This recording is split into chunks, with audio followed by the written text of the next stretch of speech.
Welcome to Understanding Conflict Management in the Workplace. This is an ILM module and is brought to you by Professional Futures. Welcome back to Understanding Conflict Management in the Workplace with me, Marie O'Donnell. Video 3. The Stages of Conflict. The learning objective for this session is that you will be able to describe the 5-stage conflict development model and the 8-stage conflict development model. Over to you. Turn to page 10 in your workbook and complete the activity. Or, using the internet and other sources of reference, define and describe the various stages of conflict development. Spend at least an hour on this activity.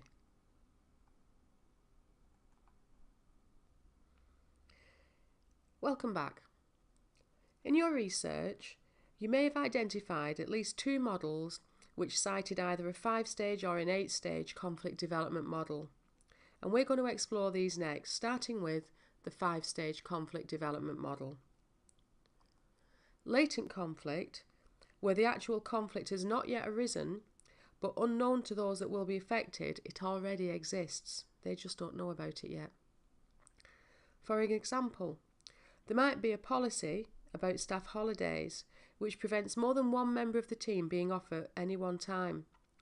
But this could create times where there could be direct competition between team members for the same dates. Perceived conflict can arise whether latent conflict exists or not.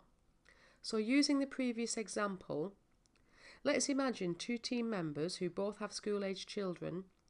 They may make the assumption that the other party intends to take their holidays at the same time as them without knowing the true position and therefore creating conflict. Similarly, a change to the staff holiday policy might create a perceived conflict. For example, if the team members start to make assumptions about the implications before they find out the facts. Felt conflict is where the conflict can cause distress and anxiety to one or more individuals and may be vocalised by one party or even both, but not to each other. So staying with the school holiday policy example, where it has the potential to create conflict between 2 colleagues, one or both parties may start talking to others about the unfairness of it all and how it affects them in a negative way. Manifest conflict is where the conflict becomes noticeable to all involved and to people around them. And this stage is identified by witnessing those active disagreements, disputes, and sometimes even confrontation. Passive responses such as withdrawal can also be observed. So with the holiday example, it could be that one party might confront their manager, asking them to support their need to have a holiday during the school holidays. Alternatively, they might go ahead and book the holiday, presenting this as a fait accompli to their manager and colleague. And finally, conflict aftermath.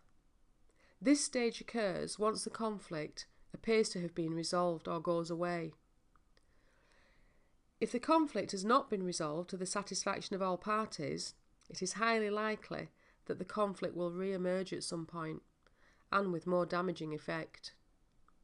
So if we go back to the holiday example here, if the manager decides that both parties can book holidays at the same time, alright, the conflict might be temporarily resolved, but if there's no change to the staff holiday policy, it is likely that that conflict will arise again in the future.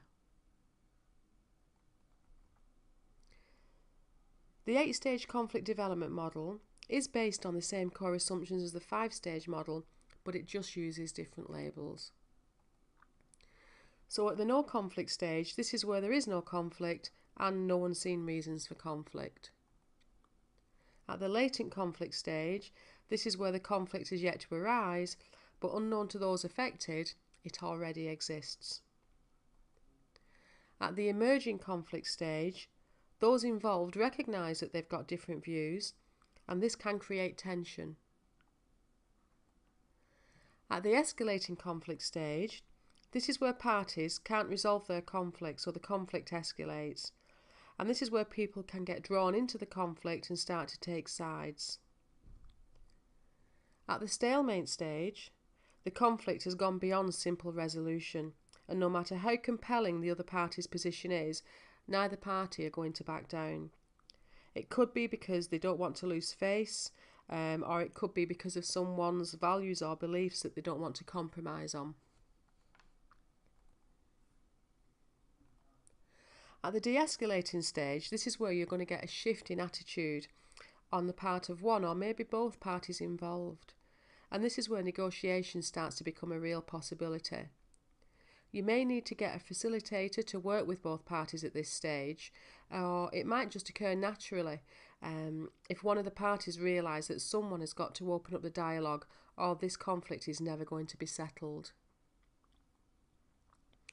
At the settlement stage, a resolution is agreed. Again, you may need an independent facilitator here. The first line manager would make a good choice here, or perhaps another manager from another department. But they will help both parties see what is important and come to an agreement that meets the needs of the business and the team members.